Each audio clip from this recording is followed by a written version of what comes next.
মঙ্গল শোভাযাত্রার নাম বদলে হলো বর্ষবরণ আনন্দ শোভাযাত্রা। ঢাকা বিশ্ববিদ্যালয়ের চারুকলা অনুষদের সংবাদ সম্মেলনে আয়োজকরা জানান, ১৯৮৯ সাল থেকে বাংলা নববর্ষের যে শোভাযাত্রা বের করা হয় তার নাম শুরুতে আনন্দ শোভাযাত্রাই ছিল।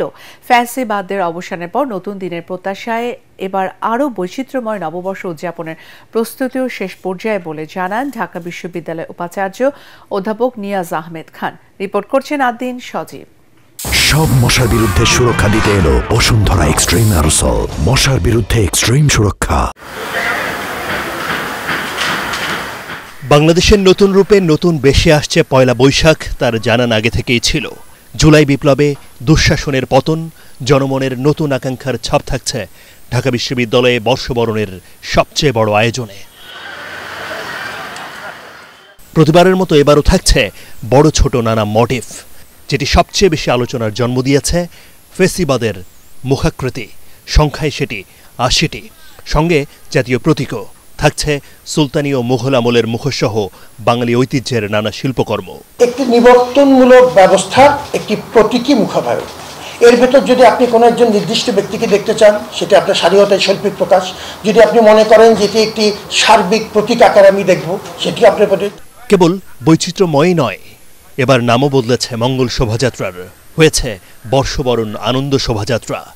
মঙ্গলের চেয়ে আনন্দ শব্দটিতে দেশের সব মানুষকে এক কাতারে আনা যায় বলেও মনে করছেন আয়োজকরা।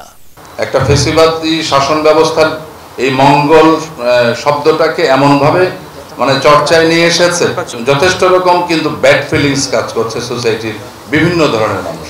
তো আমরা চাই আমরা এই অতীতে ফিরে যেতে, যেখানে সকল মানুষের অংশগ্রহণ ছিল এবং স্বতঃস্ফূর্ত অংশগ্রহণ ছিল।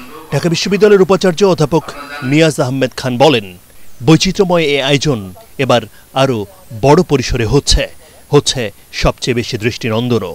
দেশের ২৮টি জনগোষ্ঠী সহ নানা শ্রেণী পেশার মানুষ অংশ নিচ্ছে বর্ষবরণের এই আয়োজনে। ভিজিবিলিটির ব্যাপারটা এবার সবচেয়ে দৃষ্টিনন্দন করার চেষ্টা করা হচ্ছে। ডাইভার্সিটি শুনেছেন যে সমতল এবং পাহাড়ি জনগোষ্ঠী মিলিয়ে বাঙালি জনগোষ্ঠীটা আসেনি, বিভিন্ন শ্রেণী পেশা মিলিয়ে আমরা একটি ব্যাপক আয়োজন করছি। পয়লা বৈশাখে সকাল ৮টা থেকে রেলের প্রস্তুতি শুরু, ৯টায় হবে বর্ষবরণের এই আনন্দ শোভাযাত্রা।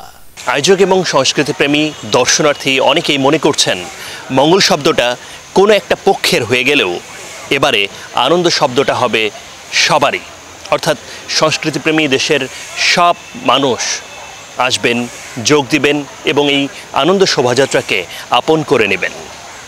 আদ্দিন সজীব, এটিএন বাংলা, চারুকলা অনুষদ, ঢাকা বিশ্ববিদ্যালয়।